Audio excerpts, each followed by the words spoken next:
je serai intraitable. Et ce que je ne comprends pas, c'est qu'on ne mette pas en cause la hiérarchie policière quand il y a de manière évidente un problème.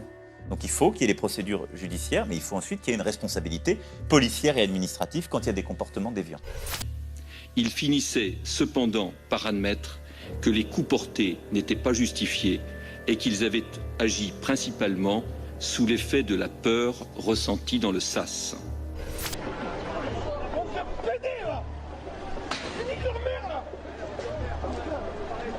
Monsieur Darmanin, aujourd'hui, incarne l'extrême droite au sein du gouvernement.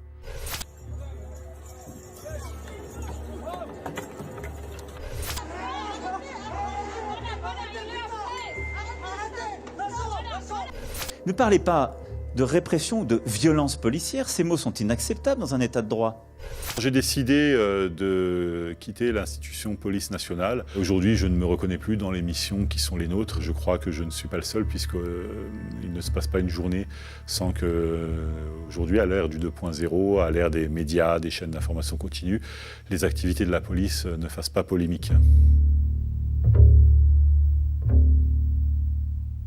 Noah Manoir, fonctionnaire de police, donc environ 10 ans d'exercice aux renseignements généraux en Seine-Saint-Denis, un peu de sécurité publique, un peu de sécurité à la police aux frontières et une bonne part de syndicalisme chez Vigie, syndicat minoritaire qui défend les intérêts de ses adhérents et les valeurs universelles de justice et de police. J'ai décidé de quitter l'institution police nationale parce que j'ai connu une grosse période d'agitation et de désamour du fait que je ne reconnais plus justement cette institution que j'avais choisie par vocation pour pouvoir aider, protéger, servir, faire appliquer la loi au plus juste, secourir les victimes, également pourchasser, punir les méchants, hein, comme quel enfant parmi nous n'a pas eu une voiture de police, un camion de pompiers pour jouer alors qu'il était tout petit. Donc c'était aussi mon cas, c'est un rêve que j'ai réalisé. Mais aujourd'hui, je ne me reconnais plus dans les missions qui sont les nôtres et je crois que je ne suis pas le seul puisqu'il ne se passe pas une journée sans que, aujourd'hui, à l'ère du 2.0, à l'ère des médias, des chaînes d'information continue, les activités de la police ne fassent pas polémique.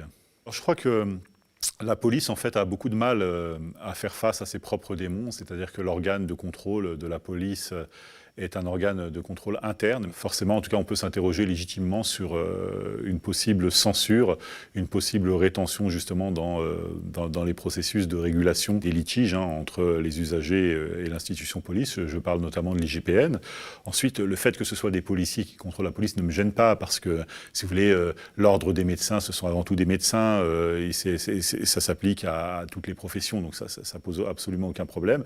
Mais le fait que le cabinet ministre ait, si je puis dire, un droit de veto, un droit de regard sur les activités de l'IGPN est profondément gênant parce que la police, en tout cas, est une institution qui est censée faire appliquer l'ordre, la justice et la loi chez elle, mais y compris chez les autres, je veux dire dans tout l'ensemble de la société. Combien de policiers ont été sanctionnés administrativement suite à vos enquêtes? Donc pour l'instant, on a deux dossiers de proposition de sanctions.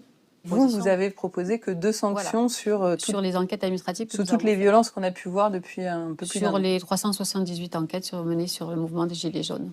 Donc aujourd'hui, n'importe qui peut dire « mais regardez ce qui se passe chez vous, donc pourquoi est-ce que vous voulez faire justice chez moi alors que vous n'êtes même pas capable de faire appliquer la loi dans vos propres rangs ?» Je suis confronté à ce discours et je n'ai rien à y répondre parce que ce qui s'est passé dans le cadre de l'affaire Zecler est purement catastrophique en termes d'image. Mais au début de semaine, c'était la place de la République. Il y a 3 semaines, c'était autre chose. Donc aujourd'hui, il y a nécessité d'un débat de fond et peut-être d'une réforme profonde de l'institution. Elle a démontré, au travers de la façon dont elle traite les lanceurs d'alerte, dont moi, qu'elle n'y était pas disposée, qu'elle n'était pas prête pour cela. Et par intérêt personnel, pour ma propre santé mentale, pour mon propre bien-être, j'ai décidé de prendre un petit peu de distance après avoir eu le sentiment d'avoir accompli quelque chose pour faire avancer les choses et contribuer au débat public. En fait, aujourd'hui, on est dans une phase de profond mal-être en fait, au sein de la société française. On se rend bien compte, en allant sur les réseaux sociaux, en allant dans la rue, qu'il y a quelque chose qui entrave en fait, le bien-être dans la société française. Donc la police, finalement, n'est que peut-être une forme de défouloir ou peut-être une sorte de baromètre en fait de ce mal-être général. C'est-à-dire que les commerçants, les avocats, les professions de santé, les lycéens, les écoliers, tout le monde proteste aujourd'hui.